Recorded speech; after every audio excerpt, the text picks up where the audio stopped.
Do you record on the computer or the cloud? Either one is fine.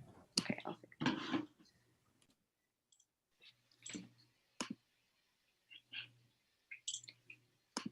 well, it's ready whenever you guys want to start. Feel free. Do you record on the computer?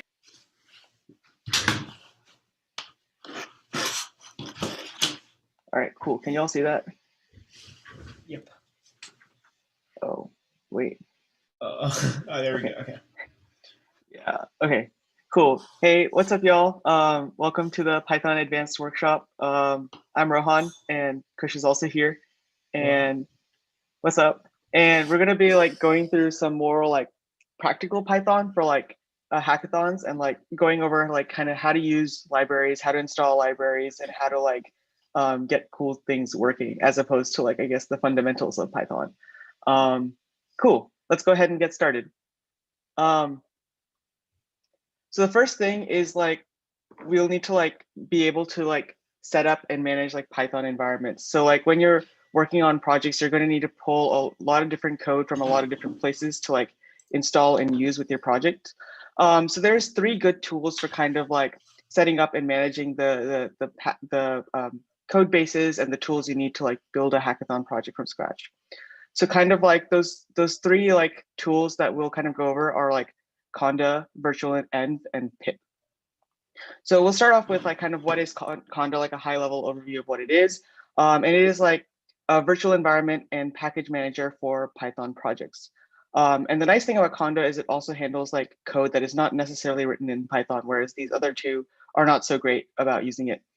And we've linked kind of like an install guide for how to like install it, and also a cheat sheet for how to get started with it. And we'll be working through an example, I guess, later in the slide deck of like going through like how to set it up and how to use it as well.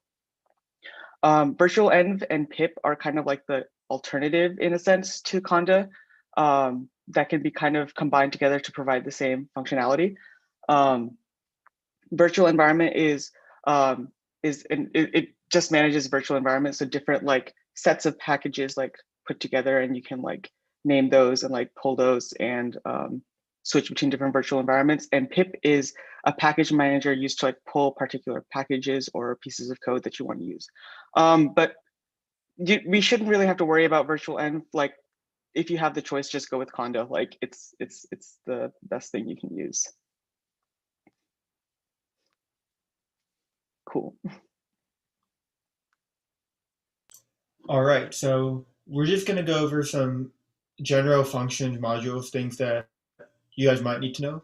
And I think Rohan mentioned this, but we're going to, at the last kind of 30 minutes of this talk, we're just going to give you guys a chance to talk about your project ideas. And Rohan and I can kind of help you, point you to some specific resources tailored for you that might be useful. So some general stuff that might be good to know for kind of machine learning. For most of the time in hackathons, you have two kind of use cases: regression, classification. If you don't know what these are, it's pretty simple. Regression is when you'd want to come up with a number given some kind of features. For example, given features of a house like square footage, location, distance in miles from school. Given all those features, you have to predict a numerical cost of the house. So that's an example of regression. Classification would be, for example, given different features of an email. So like how long it is, the domain of who sent it to you, stuff like that. You want to detect whether it's in one of n categories, like spam or not spam. This could also be like given image, detect if it's like a dog, cat, horse, etc. So that's kind of classification. These are kind of the 2 main subcategories of machine learning that hackathons tend to focus on. There are some more, but I haven't seen them used as frequently. If that's something you're doing something different, talk to us after, and we might be able to point you towards something. Can you get the next slide? So there are a lot of different sources. I actually put all of them are on the GitHub at that link, so you can break them down. I'm going to give you an overview right now, and we can talk about more details after this kind of general talk. But most stuff that people use for data pre-processing, kind of making sure that the data you collect is in the correct format for a library, will be pandas and NumPy. So that's or NumPy. Some people say NumPy, I say NumPy. That's basically used just to collect the data, make sure that it's in a legible format. And there's a lot of documentation. Stack Overflow will be your absolute best friend here because any question you can think of, people have asked it. Scikit-learn usually has the big machine learning algorithms on it. So like if you want to do some kind of like XG tree boosting library or something like that, if you know what that is, or just want to do logistic regression or something, Scikit-learn usually has all the code written for you. You just need to pip install it. Rohan talked about that at the beginning. Import it into your script and then just call the function. And all the documentation again is on their website. It's linked on the GitHub. And then Keras, TensorFlow, PyTorch usually is used for deep learning, more kind of advanced, feeding computer vision, stuff that requires a lot of computational power. Keras, TensorFlow, PyTorch are usually optimized for stuff like this. And we'll talk a little bit at the end about how you can get access to a free GPU if that's something you're interested in or you might need. So that's machine learning in a nutshell. Cool. Yeah. So like Kush and I have mentioned, like there's like a lot of different like libraries out there that you can pull to do a lot of different like interesting tasks. So I've kind of like linked here a bunch of like interesting like and important like modules for if you want to do something maybe related to like a subfield of machine learning called natural language processing, which is kind of like getting computers to interact with and deal with the English language. So these are all like great libraries to look into if you're considering like focusing on like a natural language processing kind of project. And actually, we'll definitely like walk through like a really simple one at the end here. But I think like it's just good to have these resources here for you to like be able to talk about. I guess another thing we should have probably asked at the beginning of this workshop is like what kind of projects people are interested in, stuff like that.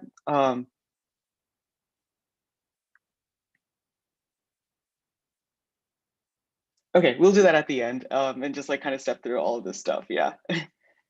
Yeah.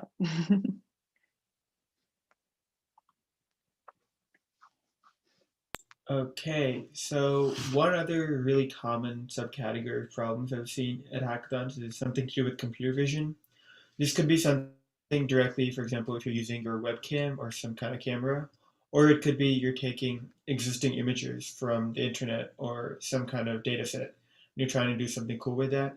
For example, I remember a couple years ago at Hack Texas, someone built something where they used satellite imagery from NASA to just find forest fires, and they wrote scripts for that to like go through the images and find different features that would detect forest fires.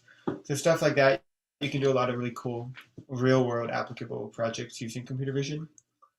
And if you're interested in computer vision, there's one library you absolutely need to know. It's kind of the most important one. Every other library is based off of it, and that's Opencv, Open Computer Vision. So we've linked it there. The slides will be shared with you after this, so you'll be able to look it there, but just look up Opencv documentation. It's the first result. And Opencv will do everything from like very basic, like get access to your camera and like read images, to doing advanced stuff like face recognition or like edge detection, stuff like that, everything out of the box. So that's one big thing. You don't really need to write a lot of the nitty-gritty stuff yourself. You can usually find a function in one of these modules to do it for you. So some things that we thought we could just point out that we thought were useful. First one's Google Cloud Vision. Again, it's available as like a pip install type module, and it's really nice because you can take advantage of all of Google's functions, all of Google's libraries, just straight from your script. So you just pip install Google Cloud Vision, import it in your script, and you have access to all of Google's like machine learning stuff. The second one, the one I really like, is face recognition. And this is really cool because it doesn't require any kind of specialized hardware, any kind of API authentication or anything. You just install it. They have a really nice installation guide. And it can basically detect who people are. You just give them a data set. So if you have a picture of Rohan somewhere on your computer and you point it, you tell face recognition where it is, it'll be able to detect Rohan every time he steps in front of the camera with 99.9% accuracy. That's pretty insane. Some other projects that I've seen I've worked on were, so for example, the first one over there is like an echolocation thing. So use your webcam in conjunction with Google's like voice API. You tell it what you're looking for. You say, I'm looking for a cell phone. It'll scan everything in the field and it'll detect a cell phone and basically they try to direct you to that. So that's something that can easily be done using a lot of available libraries. The second one is a pretty straightforward thing. Just detect someone if someone's eyes are open or closed. And if they're closed, try to alert them. So wake them up. The idea was to, if someone's falling asleep at the wheel, you want to wake them up. So very simple thing, can be done within like the 20 to 30 lines of code with Opencv. So this is just a lot of easy stuff, a lot of low-hanging fruit that you can use in the computer vision world. And of course, Rohan and I can talk about more stuff if you're interested. It's computer vision. Okay, cool. So now I think we're gonna like try to like we've talked about like a lot of packages and a lot of like, I guess maybe high level overview kind of stuff. Now we're gonna kind of like first of all show you like this cool resource Colab, which will give you access to like a free GPU to like train your models and stuff like that. And then the other thing we'll go through is kind of like a quick NLP kind of example of NER tagging. And the problem in NER tagging is like, let's say we have a sentence, we want to like kind of extract out like named entities in the sentence. So if I scroll down, like we have this sentence here. Did Uriah honestly think he could beat The Legend of Zelda in under 3 hours? Question mark. And we want to kind of like be able to like pull out the name Uriah from here and then in this like term, The Legend of Zelda, right?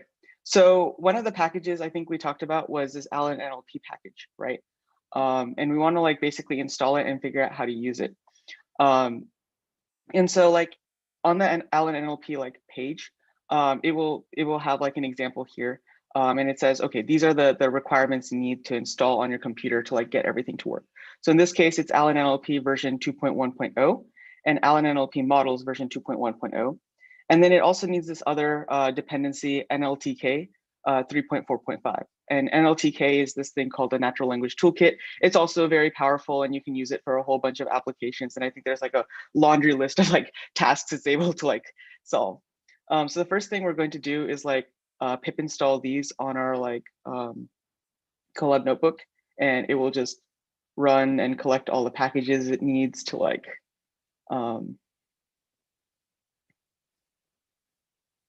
yeah. Yeah, it's gonna take a hot second to like install everything it needs onto the notebook. I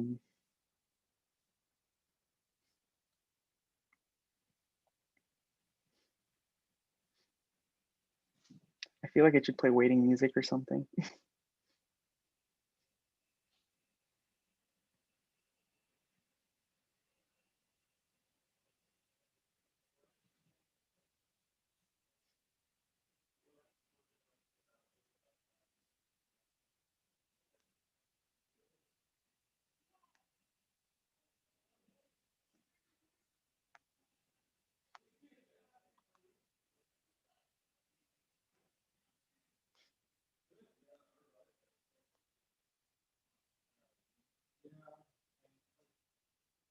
In the meantime, I guess, is there another slide we can go through? I don't know if you guys want to watch install scripts run, if that's your cup of tea, or You just move on, talk about the rest of it, and let it install in the background. We have a question in the chat. Does natural language always mean English? Yeah, so natural language doesn't necessarily always mean English. There's like a whole bunch of NLP tasks out there. One of them is like machine translation from like going from other languages to other languages. So basically building out something like Google Translate. There's also tasks in other like low resource languages or other just languages in general. So natural language does not necessarily just mean English, although in the community, there's a lot more resources for English language than like other languages as it stands. But there is a big push in like the research community to like provide resources for other languages and also like increase the number of like be more efficient with examples and data that we have in that kind of yeah, in other languages. Yeah. I guess like the next slide is also just like talking about your turn. So yeah, I think what we wanted to do here is like we've kind of like provided like a bunch of libraries you can use here. And we wanted to ask you guys like what are some hackathon ideas you guys are like interested in? Maybe we can like walk through the first steps of it all together, figure out what's a good fit in terms of a library you want to use, and we can show you how to install it, get started with it, and like walk through the user guide with it. So does anyone have any like cool ideas they want to like offer up that they're thinking about?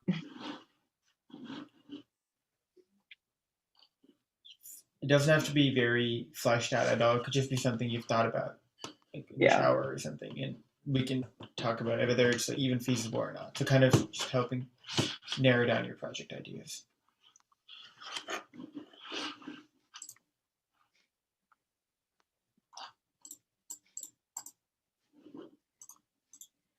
Okay. Cool. I think this piece of code has run.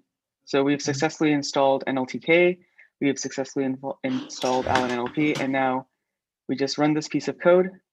We feed in the sentence, and it's going to load the model in, and it's going to run it through the model, and then we'll hopefully see it all work. Yeah, a lot of the package management is just waiting around for things to run. Yeah, we can talk about some possible ideas while we're waiting for this. Yeah. I don't know if there's gonna be another section, but yeah, okay, yeah. So, for example, I've seen projects where people were trying to predict kind of the next word people are gonna say. So, for example, if you're for example, okay, this is a project Didi Anshin actually worked on. I'll just talk about it briefly. So for Zoom, we all know that online learning is not ideal. It's kind of hard to get that in-person interaction with your teacher. But in a lot of ways, it could be a lot better. It could be better than the classroom experience just because you have all the knowledge of the entire world on your screen. So Didi Anshin actually worked on this a couple years ago, or last year. A kind of an integration with YouTube where if you're watching a YouTube video, it'll have a little pop-up on the side on our page, and based on whatever the person's saying. So we use NLP kind of to track what the person was saying at any given time using the YouTube transcript, and we pulled up metadata about that. So example, if you were learning about like chemistry and they were talking about like molecular bonding, we would pull like Wikipedia information about that and have it show up on the side just to kind of supplement what you were actually learning about on the screen. So you had that extra data to kind of scaffolding to complement what you were learning at the same time. If you're talking about like Roman history, you pull up like stuff about Caesar or whatever you were talking about. So just some extra information. We used, just to give more detail, for NLP, we use IBM's API. So we got the YouTube transcript for any video, and we took that information, we fed it into IBM's kind of NLP software, and we took all what that gave us keywords. So for chemistry, it gave us like molecular bonding, stuff like that. We took that data, we gave it to Google's like knowledge graph API. So after you like feed that into Google, we let Google like do all the hard work, and it will just give us like a bunch of like snippets that we can put on our website. So that's kind of the idea at hackathons. You don't want to do a lot of heavy lifting yourself. You want to look at all these modules. You want to take information from one source. We gave it to IBM. Take IBM's output, give that to Google. Take Google's output and publish that on our website. So that's kind of the idea behind a lot of this machine learning stuff. You want to let the libraries handle a lot of the hard work. Yeah. Did you want to finish up this? Yeah. Yeah, no, that's a really good way to put it. Yeah, it's most of the time you're putting data in, getting data out, and then like processing like whatever you need to. Yeah, but yeah, so here's the output from the actual model here, and now we see that like the tags here, it pulled out this this person tag here for Uriah, and then also this other beginning. That's what the B means: beginning, inner, last. This miscellaneous tag that it said, okay, this is something, I don't exactly know what it is, but it's like definitely a named entity. So in this case, Legend of Zelda is kind of what's isolated here. Yeah, so you can kind of see like most of it is like Kush said, like the heavy lifting is actually done by like this library here, this NLP library that creates this new predictor and just calls predict on the thing. And oftentimes these the functions and the actual construction of the object and all that stuff you can find in like a get started guide or like a tutorial on how to do it or Stack Overflow. And so the critical component here is actually knowing like what library to like actually use here. And that's like super dependent on the idea. And that's kind of why we have like a list of all of those libraries. And we'll be providing a list of like all the libraries and like, yeah. Did you also had a question, Rohan? When should I use ML in my project and when should I not? Is there kind of, how do you figure that out? Yeah, so I guess like ML can often be like an overused tool, or like it can be very difficult to know when to use it. I think the key to like making something good is like a good ML project is like you need to look at like scale of data. That's going to be one really important factor if you're training something from scratch. The other thing is like you can look to see like what online tools already exist to like deal with your problem, or what libraries exist to help like figure out what your problem is. And oftentimes like that may or may not be backed by ML, but I think like by feeding in a few examples, you can kind of tell to evaluate the quality of how good that library is. So in a hackathon, probably you shouldn't be doing ML from scratch unless you already have like a lot of data. Like Kush said, you want to like be making use of these libraries. You want to be letting the stuff that already exists do the heavy lifting. But like if it's the case that like something really doesn't work for your particular use case, or it's just like you're getting like pretty bad results out of that library, then you might want to consider like looking into ways to collect a good scale of data and then building a model and training an ML model from scratch. And then you can also like think about it by kind of problem, like Kush was saying in his like intro to ML slide. Generally at hackathons, there's like two kinds of like ML problems we deal with, which are regression and classification. So if it like fits into one of those categories as well, then you might want to like consider using like ML for your project. Yeah. That was a mouthful. I hope that made sense. Does anyone else have any projects ideas even they want to share? If not, we can just keep sharing stuff you've worked on, stuff you want to work on, stuff you're. I can also show maybe a Conda example, like how to run through Conda and all that stuff.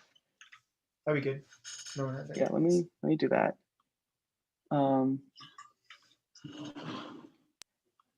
So if it's not clear already, I really like this example. So all I've done here is I've kind of set up a blank project and I've installed Conda, and I think I linked that in the slides. There's like a Conda installer, and you just run that script and it'll pull everything. So now I can like run like which Conda, and we see that, okay, I can't see the bottom of my terminal, but we can kind of see that like if I run conda dash, wait, what is going on? Okay, conda dash version. We can see that it's installed successfully and like we have access to it, and this is the version 4.9.2. Yeah, so now if you see like in my terminal, it tells me that I am on the Condor base, which is the default Conda like environment that it creates for you. So we don't want to do everything on base because like different projects will have different Python like different Python library requirements. So for example, like maybe one project uses like a version of like PyTorch that isn't compatible with another version, and you want some way to like manage the fact that you need two different like versions of one library on the same machine, right? So what we can do here is we can create a new environment. I think it's conda create -n, and we'll call this one Learnathon. And then we specify a Python version we want to have for this new environment. So let's do Python equals 3.7. And now Conda will go ahead and like create an environment, and we want to proceed, so we hit yes.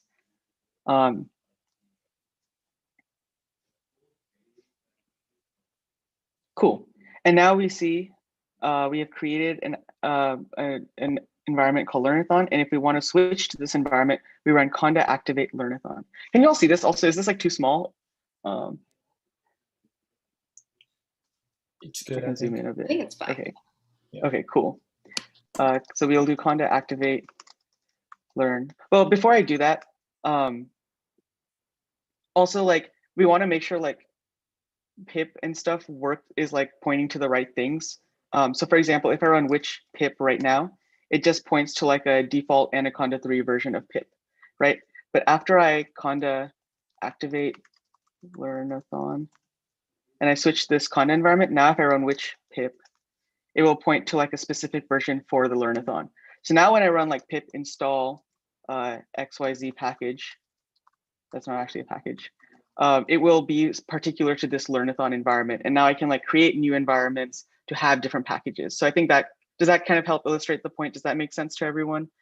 Are there any questions in the chat or anything? So the nicest thing about this is that a lot of times when you work on multiple projects, like a big project, different libraries will have different dependencies. For example, if you're trying to use like Pygame for like one very specific example, it requires a different version of NumPy than like PyTorch. So that at least it used to like a couple months ago. They fixed it recently, but that could break a lot of things if you had them all in the same environment. So at least what I did is like I had two different environments, one for each, so I could run two different things simultaneously. And it's just stuff like that. It's easy to mess up when you're working on like big Python projects. So that's the big use case for Conda. That's why you should always try to have some kind of environment system. Yeah. And so now I can run pip install Allen NLP. And then also, we also want to install Allen NLP models. And then I think that, and also like NLTK. And I didn't specify the version numbers here, and I'm hoping they're correct. Yeah, now you can see like we're gonna wait for another really long install script to run.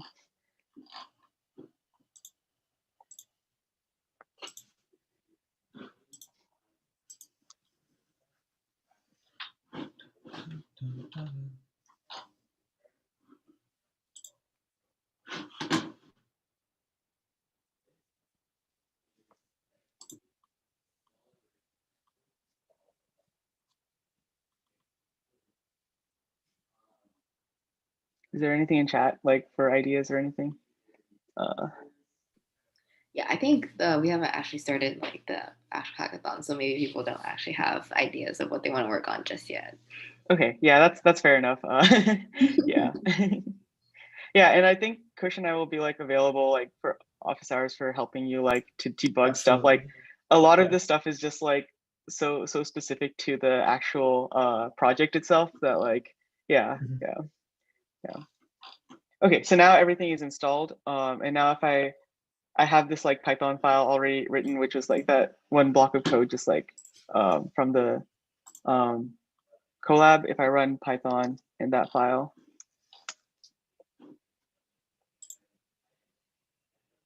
it should hopefully work. Assuming my computer decides not to like die.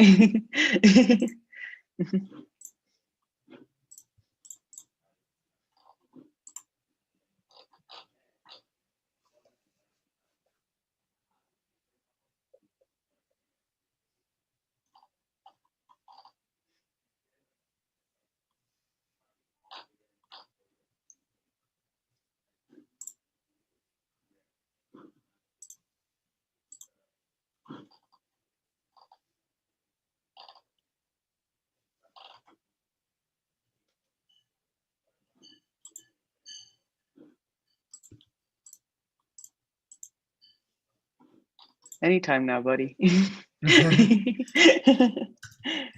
Yeah. Oh.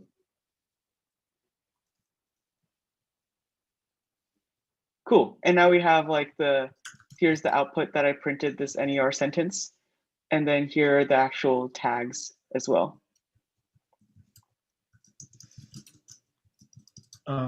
We have a question in the chat.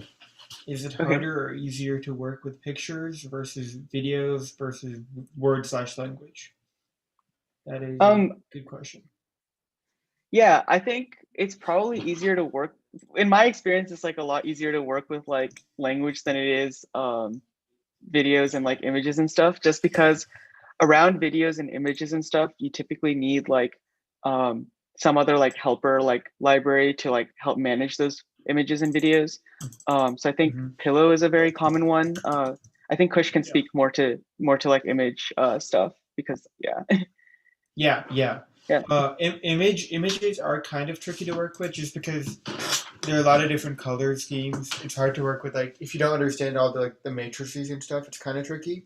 Luckily, there are a lot of libraries that, like I said, handle it for you. You shouldn't really be writing most of the heavy lifting. So yeah, Pillow is one of them. Opencv actually has a whole bunch of stuff to kind of read write images. You can actually do it straight from NumPy. Just reading the image as a matrix if you really want to do some kind of bare bones stuff with it. Just a side note, a lot of these libraries work is they build on top of each other. For example, Pillow is actually based on NumPy, and NumPy is based on like a whole bunch of C code that was written a long time ago. So it's all kind of stacked on top of each other, and every like subsequent layer has more features, has more kind of helpful functions to use. So it doesn't matter what you use, just the higher up you get, the less you have to worry about stuff breaking, but you also get less kind of control, less fine tuning. So it depends on your use case. Videos are usually people, when they do videos, they just read them in as a series of images. So because that's all videos are, right? They're a series of timestamp images. You just have to. It's not a big deal. You just have to keep track of like the frequencies of how quickly images are sent. You don't want to speed the video up or slow it down when you put the images back together. But again, there are a lot of like function modules out there that handle that for you. Like Opencv is one actually. So Opencv, you can like read a video directly, iterate over it frame by frame, and then save them all back into a single video. So you never need to worry about breaking something. So I'd say words language are the easiest, like Rohan said, but pictures videos usually get the wow factor you want at hackathons, just because people can see what you're doing. So yeah. Words are really nice because you can always like print out what you're feeding in and what you're getting out, and it's like you can see it right there and there. Whereas videos, like I think sometimes you get to the point with processing videos where it's just a matrix, and it's like you have to like Good question. Anyone have anything else?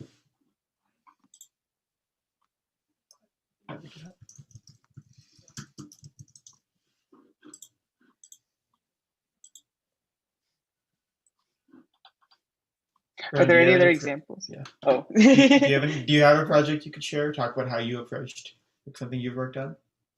Yeah, so I think one of the projects I worked on when I was first getting started in like natural language processing was kind of a classifier for movie reviews. So the idea was like, I think this is a very like standard like intro to like ML kind of what's it called, project. And the idea is like you have a bunch of movie reviews and you want to like predict whether it was like a positive movie review or a negative movie review. And so there's like a bunch of ways to like go about doing this, and it can depend on like how involved you want to be.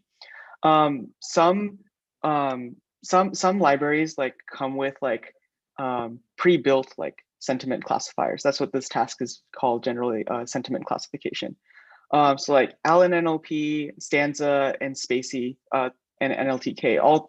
I think I linked all 4 of those libraries in the slides, which will be released, contain like pre-built methods to like automatically do sentiment classification. You just need to like feed in a sentence and it will like predict if it has a positive or a negative sentiment kind of thing. But if you want to get even more involved, you can go a step deeper and implement your own model to kind of do that. And that one level deeper would be like creating like a PyTorch or a TensorFlow like neural network from scratch and letting it like take in the words, convert the words into a vector called an embedding, and then feed that embedding into the model and then get an output. So that would be a way like a bit more involved. And then if you want to go even further, there's another library I linked called Transformers, which has like implementations of like these state-of-the-art like models that are doing like some super heavy lifting. And you could like feed it through one of those new state-of-the-art models and get like a really good like representation back out, and then feed that through a classifier. So the most common one like used as of is like usually a BERT-based model. I'm not sure if anyone has heard like the term of BERT, but like, yeah, it's just like a state-of-the-art model that came out, I think, oh wow, 4 years ago, that like just beat the benchmark on like almost every, like a whole bunch of like NLP tasks. And if you want an idea of like what kind of like tasks are out there specific to NLP, let me share my screen again and let me go back to the Chrome window. There's this really good website here called Nlp Progress, which just kind of has a whole bunch of like tasks you can do, and what kind of like languages are available and what kind of like data sets you can be pointed to and what you can like, yeah. Yeah, so like I think this goes back to the earlier question, which is like, is English like all of NLP? The answer is no, but it's like a big chunk of it, because yeah, yeah.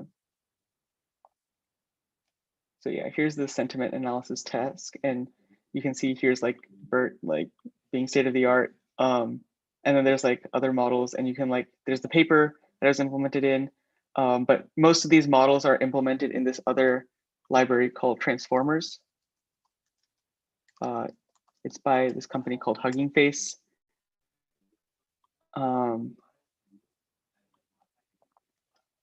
And you can see that like they have high performance like models for natural language understanding and natural language generation tasks. And they have pre-trained models, Albert, BART, BERT, XLNet is also on here. They're all like variations of the same. Yeah, yeah.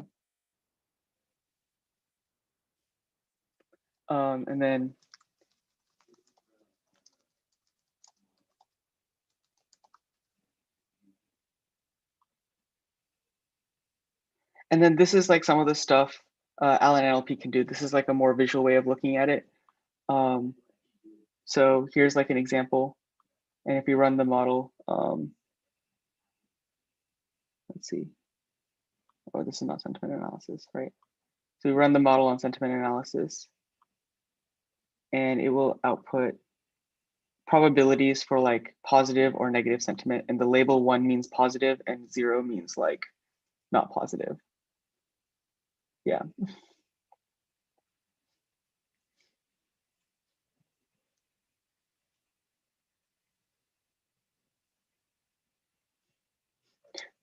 Kush, do you want to take us through maybe like a CV example, like what we could do with CV? Like, yeah, some libraries you could use, some ideas. For sure.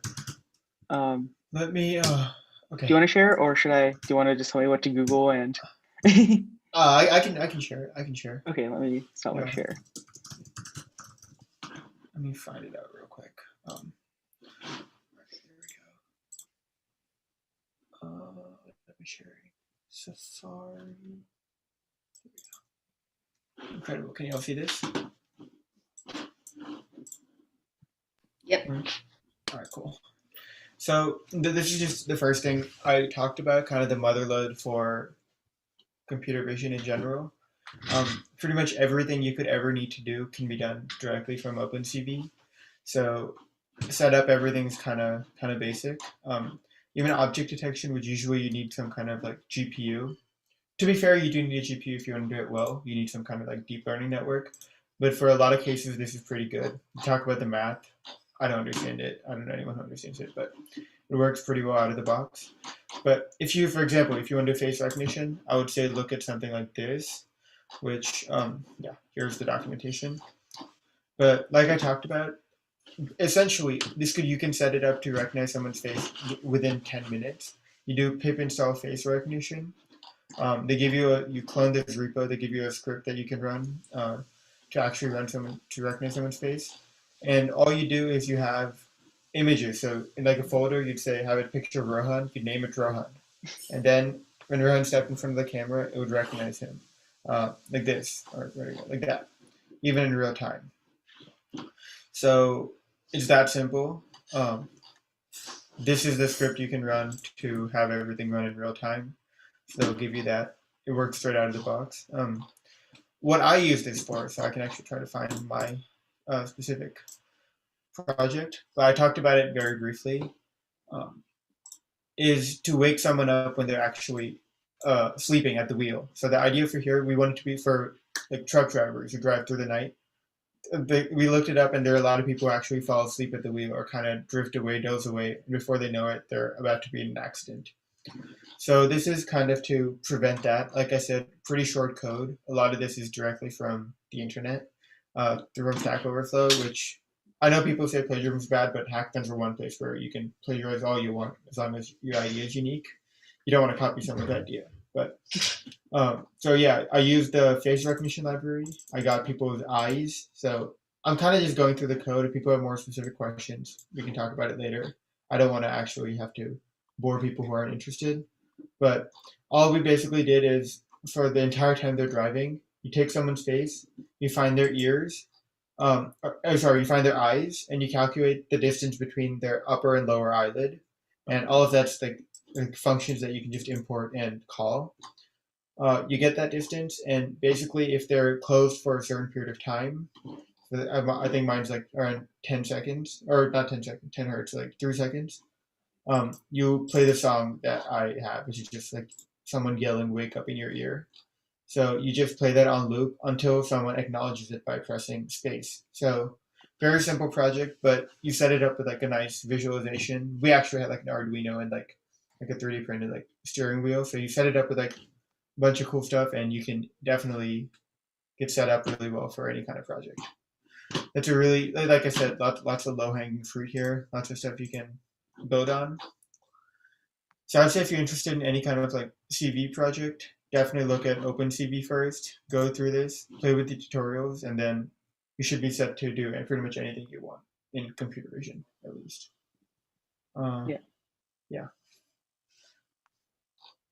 Yeah, I guess the counterpart to Opencv for like text is going to be like Stanza, NLTK, or Allen NLP.